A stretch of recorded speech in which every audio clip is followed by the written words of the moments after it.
생생한 뉴스 속 이야기를 직접 전합니다. 취재 파일.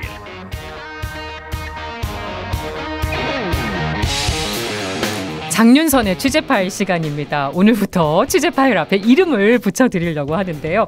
장윤선 정치전문기자와 함께합니다. 어서 오십시오. 네, 아유 영광입니다. 너무 인기 코너여서 아유, 깜짝 놀랐어요. 저희가 이제 김영 코너로 가야겠다. 와. 스태프회의에서 다들 만장일치로. 정말요? 네. 야, 네. 그래서 이제 장윤선의 취재파일 오늘도 역시 목요일은 큰 뉴스가 터지는구나. 목요일을 없애주세요.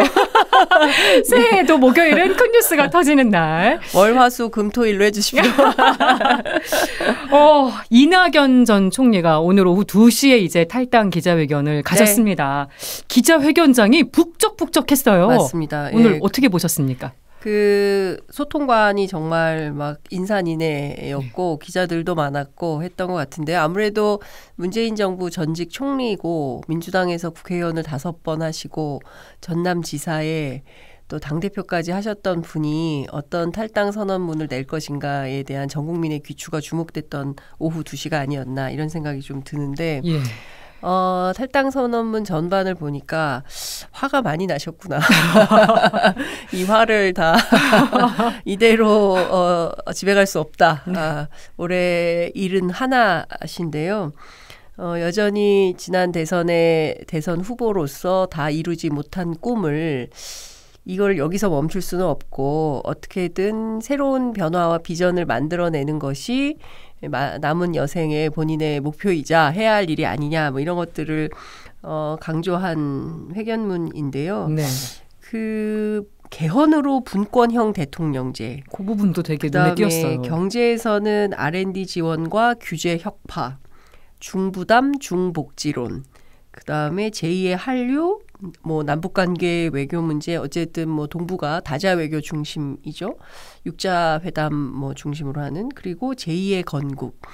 그러니까 사실상 대선 출마 선언문인가? 그러니까 모든 분야를 망라해서 어젠다를 제시하면서. 예. 그래서 뭐 내가 특별히 뭘 하기 위해서 이 자리에 선 것은 아닌데 이러이러한 것들이 필요하다. 뭐 이런 입장이신 것 같아요. 그래서 큰 틀에서 보면 어찌됐든 뭐 다른 당으로 좀 옮겨서 본인이 못다 이룬 대선 후보의 꿈을 이루시겠다는 선언인가? 뭐 기자들은 이런 판단을 좀 하고 있는 것 같습니다. 대선 예. 출마 선언문을 방불하게 한 예. 탈당 기자회견문이었다. 예. 이제 네. 평가를 하셨는데 예. 그러니까 보니까 민주당을 비판하면서 윤석열 정부에 대한 날도 세웠습니다. 마음의 집이 낯선 집이 됐다. 1인 정당, 방탄 정당이 됐다고 하면서도 윤석열 정부가 검찰공화국을 거의 완성했다. 네. 제2의 건국에 나서야 한다. 그러니까 이제는 정부에 대한 비판도 같이 했는데 네. 이 부분은 제3지대 선택을 호소한 의도라고 봐야 될지 어떻게 보셨습니까? 어쨌든 양당 심판론이 존재하잖아요. 그러니까 뭐 민주당 지지자, 국민의힘 지지자, 뭐 3-3 이렇게 있으면 그 무당파 4가 있었는데 여기에서 어쨌든 제3지대를 세우고 이 제3지대로 표를 좀 몰아주세요. 양당 모두 심판해 주시고 대안은 제3지대입니다. 이걸 강조하는 주장, 레토릭으로 보이는데요.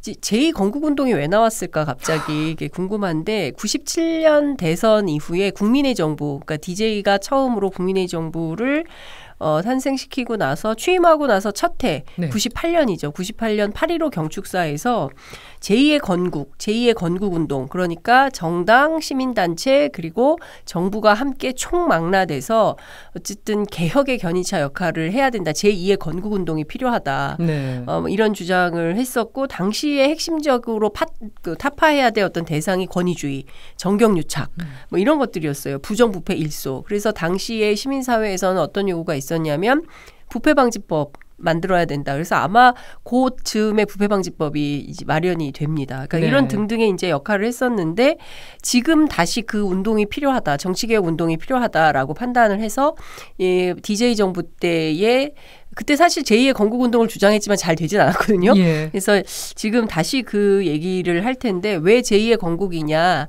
따지고 보면 역시나 핵심은 제3지대.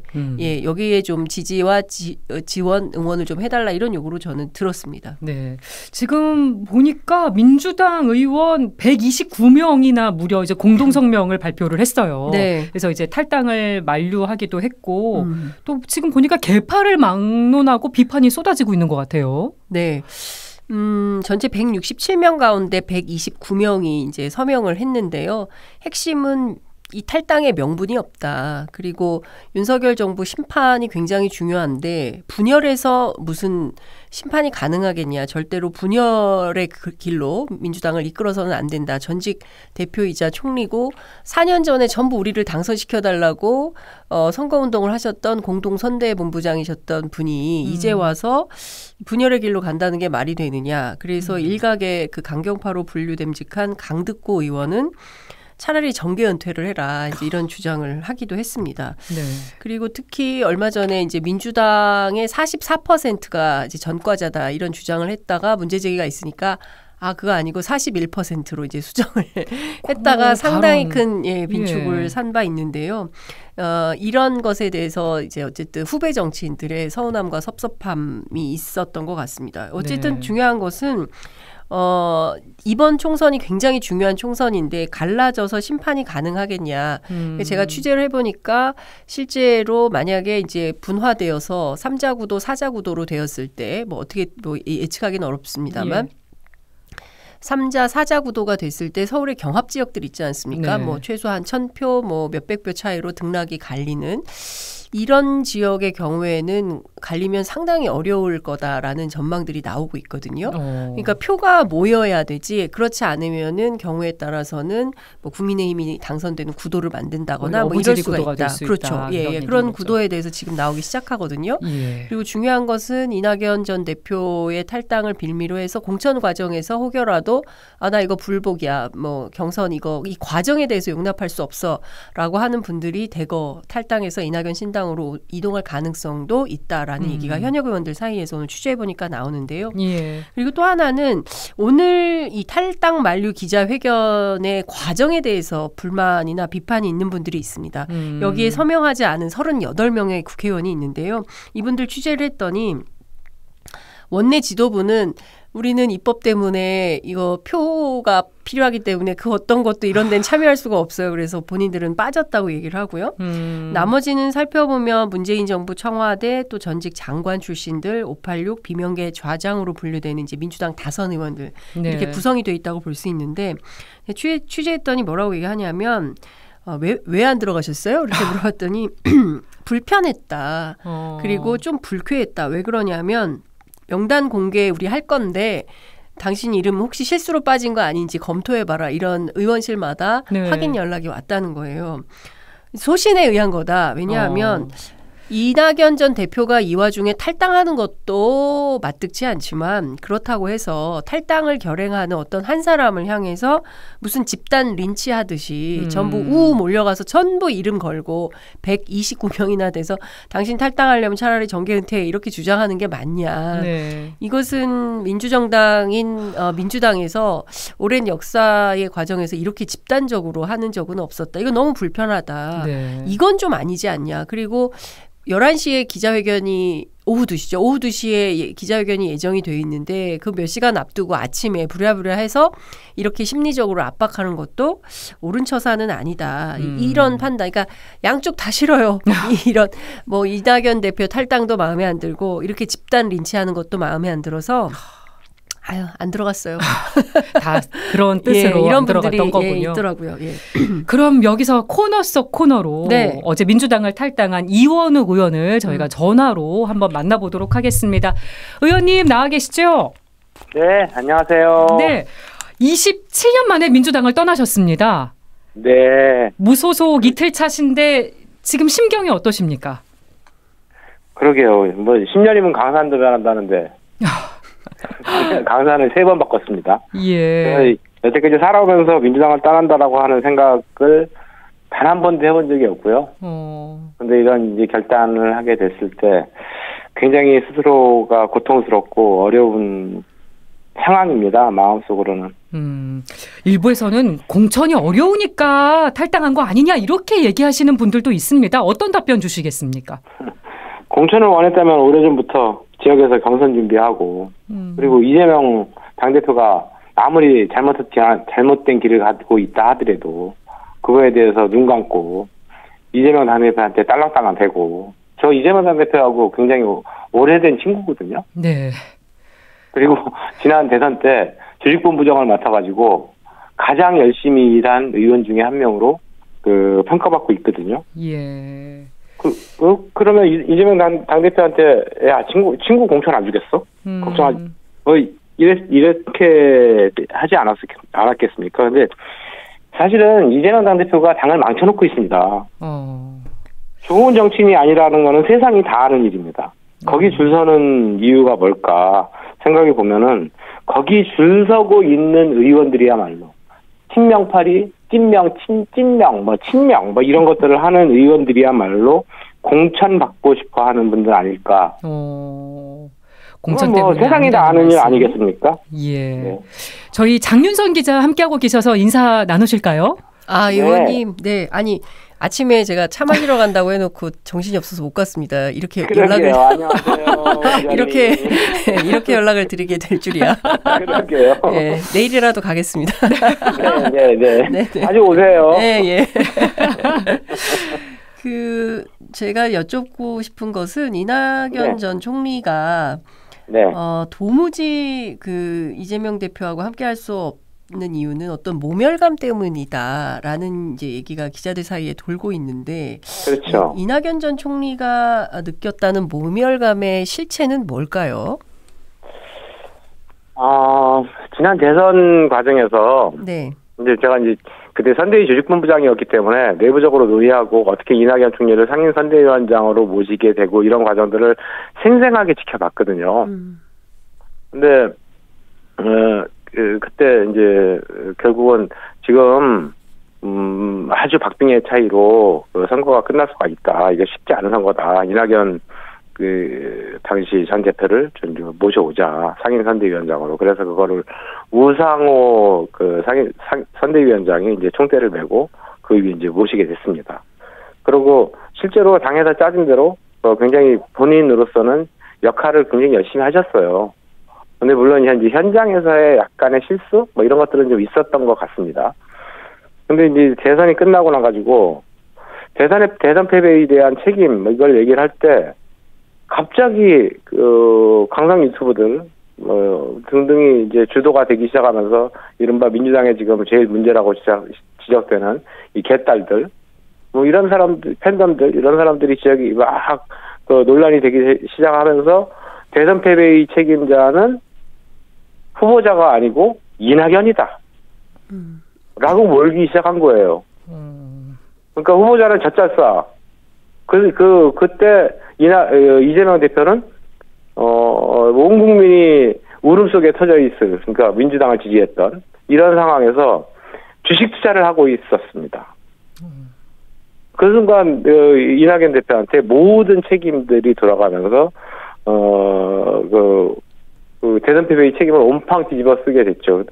사실은 이런 걸 보면은 굉장히 억울하겠다라고 싶었는데 그게 아마 그러면 당 지도부가 나서고 이재명 대표가 나서서 아니다 그렇지 않다 그 모든 책임이 나한테 있지 왜 상임선대위원장을 맡아가지고 열심히 일해주신 분한테 왜 그 책임을 돌리냐라고 하는 그런 얘기들이 필요했거든요. 네. 근데 그런 말씀을 하나도 이재명 대표가 하지 않죠. 물론 아까도 말씀드렸듯이 대선 과정에서 현장에서의 몇 가지 실수는 있습니다. 제가 봐도 저런 것들은 조금 더 이렇게 했으면 매끄럽게 넘어갔을 텐데라고 하는 이런 실수들은 있는데 그게 그런 것이 결국 있었다 하더라도 억울하다 하더라도 그래 나도 책임이야 라고 하는 자세가 이낙연 대표에게도 필요했었을 텐데 그런 것들 좀 잘 못한 것 이런 것들 또한 있어 보이죠. 어찌됐든 이낙연 전 총리가 이번에 그런 억울한 모멸감 이런 것들이 이제 합쳐지면서 이제 탈당까지 하게 됐는데 굉장히 본인의 심정도 굉장히 착잡하실 겁니다. 네. 이낙연 전 총리하고는 함께 하시는 건가요? 연대 가능성이 계속 나오던데. 그건 아니고요. 네. 이제 저희는 이제 곧 내일 창당 로드맵과 관련된 그 창당 선언을 발표를 할 거고요. 기자회견을 11시에 예약을 해놨습니다. 네. 그래서 이게 그냥 뭐 합종연행, 누구하고 가까우니까 같이 하자 이런 거 가지고 신당이 만들어지는 거는 올바르지 않다고 보여지고요. 저희도 아직 국민들한테 명확하게 이런 것 때문에 창당한다. 윤석열이 싫어서, 이재명이 싫어서 이 정도 차원이 아니다. 앞으로 미래 가치를 어떻게 세울 것이며 대한민국을 어떻게 설계할 것이다. 라고 하는 걸 보여줘야 되지 않겠습니까? 그게 이제 창당의 가장 기본적인 목적일 텐데, 이낙연 대표의 신당도 그런 것들을 보여주길 바란다. 그리고 이준석의 신당도 그런 걸 보여주길 바란다. 그래서 양양자 의원이라든가 아니면은 금태섭 전 의원 등등이 추진하고 있는 제 정당이 같이 모여서 하나의 정당, 이 가치 문제, 아까 미래 가치 문제, 비전의 문제가 일치한다면 일치하는 모든 정당이 같이 한번 해보자라고 하는 그런 저희가 플랫폼으로서의 역할을 해보려고 합니다. 네. 의원님 이 질문도 드리고 싶습니다. 현근택 변호사 발언 논란과 관련해서 이재명 대표와 정성호 의원이 주고받은 문자를 강하게 비판하셨더라고요. 최순실 네. 국정농단도 언급을 하셨던데 요 비판하신 배경 좀 들어볼까요? 그러니까 정성호 의원은 당무와 관련된 당직이 아무것도 맡고 있지 않거든요. 네. 아마도 이번 이거 문자 메시지를 주고받은 것을 보면 아주 많은 당무에 있어가지고 이재명 대표와 정성호 의원의 그 사이에서 그런 논의들이 이루어지고 있지 않겠는가라고 하는 것이 추측이 되는데 아무런 당직을 맡고 있지 않은 사람과 당무와 관련된 그러한 구체적인 얘기, 특히나 징계의 수준, 징계의 이 내용 이런 것까지도 논의할 정도라고 네. 하는 것은 그거는 진짜 당의 기본적인 의사결정 시스템이라고 하는 것이 완전히 망가지는 거거든요. 저희가 문재인 당대표 때 윤리위원회를 윤리감찰단을 하고 그런 것으로 확대 개편한 이유는 당 지도부와 완전히 독립된 제3의 기관을 만들어서 네. 올바른 그리고 공정한 징계 절차를 밟도록 하자라고 하는 그 취지였습니다. 네. 그런데 이것이 측근 의원과의 대화를 통해 가지고 만들어진다라고 하는 것은 굉장히 안 좋은 시스템이 파괴되는 모습이라고 보여지고요. 네. 그게 딱 사건이 터졌을 때 언론의 기사를 보면서 최순실 국정농단하고 뭐가 달라? 정성호 당무농단이네? 라고 하는 생각이 저는 처음으로 들었었습니다. 네. 만약에 그런 것들이 필요하다면 예를 들어서 할 수 있거든요. 예를 들어서 이재명 당대표의 특보단장, 네. 이재명 당대표의 이런 거라도 하나 공식적인 직함이라도 갖든지요. 아무것도 없습니다. 그런 사람하고 중요한 당무를 논의하고 징계와 관련된 그것도 그러니까 당 지도부와는 완전히 독립된 기관으로서의 역할을 해야 될 윤리감찰단의 업무에 대해서 얘기를 하고 있다. 이거는 완전히 당무농단입니다. 네. 윤영찬 의원이 막판에 이제 탈당을 하지 않고 당에 남기로 한 게 이 현근택 변호사 논란과 관련이 있는 거 아니냐는 얘기가 계속 나오는데 어떻게 보십니까? 그렇지 않고요. 이거 제가 월요일 아침에 방송에 나가가지고 얘기했는데 내일 10일 날이 이제 화요일이고요. 저희가 네. 탈당을 10일 날 했는데 월요일 날 아침에 이랬습니다. 일요일 날 저녁에 우리 윤영찬 의원이 저한테 전화를 해가지고 굉장히 큰 고민하더라. 실존적 고민하더라. 그래서 형 나 잔류할까? 하여튼 이런 고민이 너무 크게 돼. 그래서 그럼 내일 만나서 얘기하자.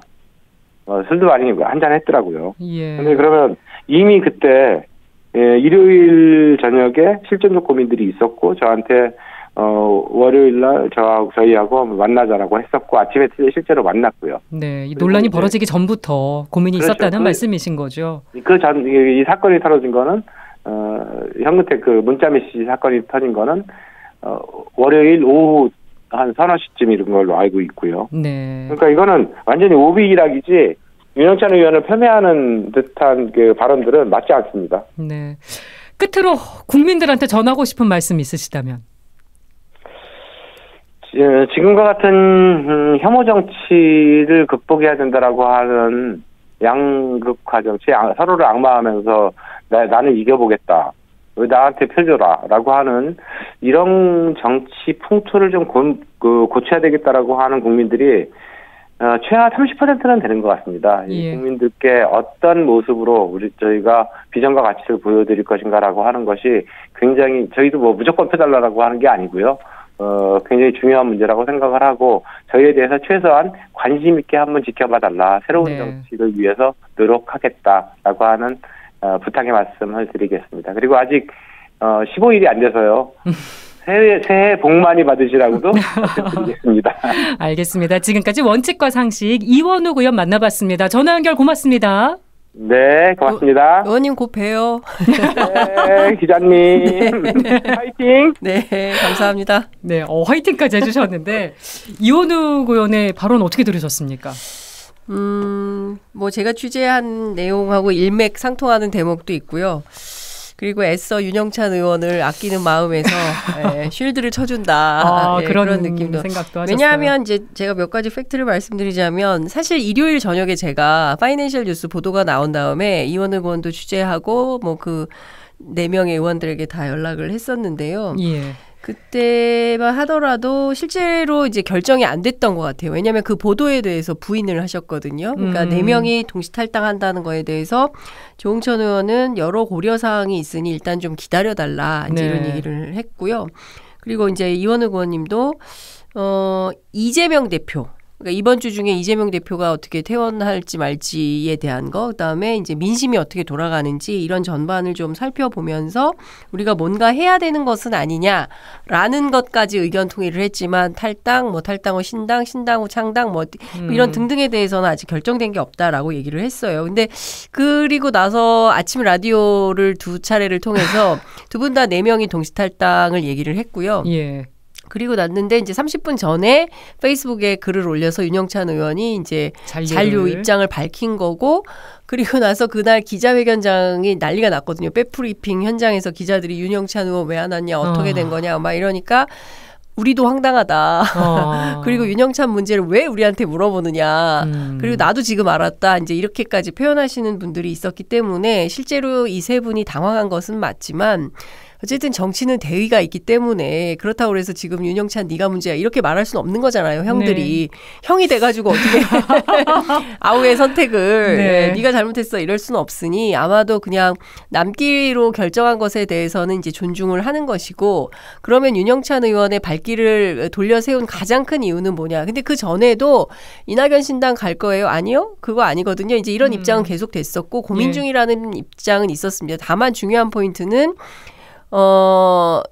예컨대 이제, 하여튼 제가 보기에는, 현근택 변호사 사건이 없었다면 이런 판단을 했을까에 대해서는 여전히 퀘스천 마크를 찍고 있는 것이고요. 일정 부분 작용한 거는 분명해 그렇습니다. 보인다. 예, 그렇지 않고서는, 가던 길을 돌려 세울, 유턴을 해서 다시 남기로 한 그 이유가 나머지 이유로는 납득이 안 된다. 않은. 왜냐하면 뭐 늘 말씀하신 것처럼 뭐 이른바 뭐 개딸 전체주의, 그리고 또 당내 민주화, 뭐 이재명 사당화, 뭐 이런 것들이 해결된 게 아니잖아요. 그런 건 전혀 해결되지 않았다고 보기 때문에 이 세 분이 탈당한 거잖아요. 그렇죠. 그러니까 그동안 계속 주장해왔던 바에 합치되지 않은 결정인 거죠. 그러니까 그동안 원칙과 상식을 주장하면서 여기에서 해소돼야 되는 여러 가지 이슈들이 있는데 그게 해소되지 않았다고 판단해서 세 분은 탈당한 거잖아요. 네. 근데 늘 함께 하던 한 분이 남았어요. 근데 그 문제는 해결되지 않았어요. 그러면 다른 이유인데 그거는 현근택 이슈 말고는 해석이 안 되는 거죠. 뭐 문재인 정부 청와대에서 이제 일을 했기 때문에 그 멤버들이 또 설득했다 뭐 이런 얘기도 있긴 있었는데 그분들이 어제 오늘 설득한 건 아니에요. 그렇죠. 예, 갑자기 그 앞두고 뭐 밤중에 막 이렇게 돌려 세웠다 이건 아니고요. 그리고 제가 알기로는 윤영찬 의원뿐만 아니라 조응천 의원, 뭐 이원욱 의원, 김종민 의원, 특히 김종민 의원하고 이원욱 의원은 평생 민주당 하신 분들이고 이분들이 운동권이에요. 586이고. 네. 그래서 상당히 많은 동료 의원들이 남으라고 얘기를 했고 나가봐야 그렇게 지금 좋은 선택 아니다라고 설득을 했어요. 그럼에도 불구하고 세 분은 결행을 한 것이고 그러면 윤영찬 의원은 갑자기 임종석 실장 등이 막 설득해가지고 아예 남아야겠다. 후배의 설득에 의해서 남아야겠다. 이런 결정을 했을까요? 그건 아니다라는 생각이 좀 들고요. 국민들이요. 이 정도는 다 판단합니다. 네. 그러니까 애써 정치인들이 그게 아니라고 설명을 하고 어떤 건지도 다 이해해요. 네. 왜 그분들이 그렇게 얘기를 그러니까 이원욱 의원이나 뭐 문재인 정부 청와대 인사들이 앞다퉈서 윤영찬 의원을 보호하는 이유가 어디에 있는지도 시청자들은 다 판단한다. 청취자들은 네. 다 안다. 애써 그렇게까지 설명하지 않아도 우리는 이미 알고 있다. 이런 네. 말씀 드립니다. 그리고 많은 분들이 또 궁금해하는 부분. 이낙연 전 대표가 이제 앞으로 신당 창당과 또 뭐 제3지대 이 부분에 있어서 얼마나 파급력을 미칠 것인가. 어떻게 전망하십니까? 사실 이 문제는 좀 봐야 될 것 같은데요. 그러니까 이낙연 신당, 그다음에 이준석 신당, 지금 말씀하신 대로 원칙과 상식 신당, 양양자 신당, 금태섭 신당이 5개가 생길 것 같아요. 지금 많아요. 네, 거기에다가 선거제도 개편 여부에 따라서 선거연합 정당들이 또 생깁니다. 그러니까 네. 정의당 플러스 녹색당, 그다음에 용해인 기본소득당 플러스 사회민주당, 열린민주당 등등등등 뭐 예. 노동당 등등 해서 또 한 세트. 이러면 이것만 해도 벌써 7개예요. 그렇죠. 예. 그런데다가 만약에 지금 선거제도가 그냥 하면 이제 연동형 비례제로 그 규착될 가능성이 높은데 그러면 국민의힘은 또 위성정당을 만들겠죠. 그러면 또 하나 늘어나는 네, 거고. 국민의힘 플러스 알파 뭐 이런 네. 정당을 또 만들 것이고 그럼 8개가 되는 거거든요. 굉장히 그 혼돈의 그 총선이 된다. 이렇기 때문에 아마도 제3지대를 이준석부터 금태섭 양양자까지 이낙연까지 다 포함하는 어떤 그 제3지대 빅텐트를 만들고 그 네. 안에서 최소한 의석이 뭐 30석 정도 나오는 구도를 만들려고 할 것 같아요. 같은 이제 움직임과 흐름은 있다. 이낙연과 이준석은 반드시 함께한다라고 민주당 사람들은 보는데 제가 이준석 쪽에 취재를 해보면 아직은 확답하진 않아요. 그러니까 일단은 다 네. 만나는 중이고요. 가능성은 열어놨지만 아직. 예, 가능성은 열어놨는데 가치에 기반한 연대가 아니면 좀 힘들 거예요. 이제 이런 네. 얘기를 하거든요. 근데 제가 앞서 쭉 설명드린 대로 이낙연 전 대표는 중부담 중복지론을 얘기했잖아요. 이거 누가 하던 얘기입니까? 유승민 전 대표가 하던 얘기예요. 예. 그러니까 그리고 또 이낙연 전 대표의 포지셔닝이 민주당 안에서 진보 블럭이라기보다는 오른쪽에 예, 많이 계셨던 분이거든요. 그러니까 예.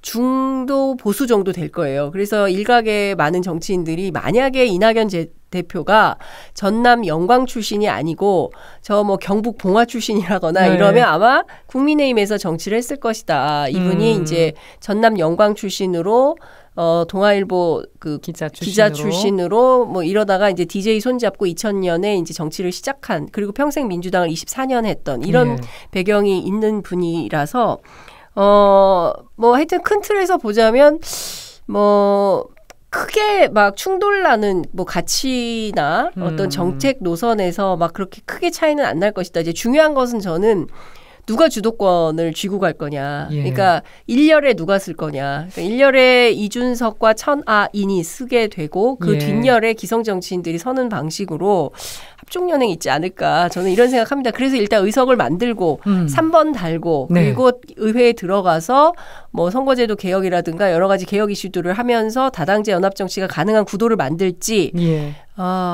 그 전에 어떻게 될지 이거는 좀 1월과 2월을 좀 지켜봐야 될 것 같습니다. 교섭단체 구성까지도 가능할 것인가 이 부분도 포인트예요. 교섭단체 구성까지 그거는 가능하겠죠. 20석 이상은 되지 않을까요? 예. 왜냐하면 지금 현역들도 차려진다면. 그런데 그 안에서 그러니까 중요한 건 지금부터 민의인 것 같아요. 민심이 어디로 기우느냐. 그러니까 지금까지는 양당 모두 싫어요가 숫자 말하면 안 되죠.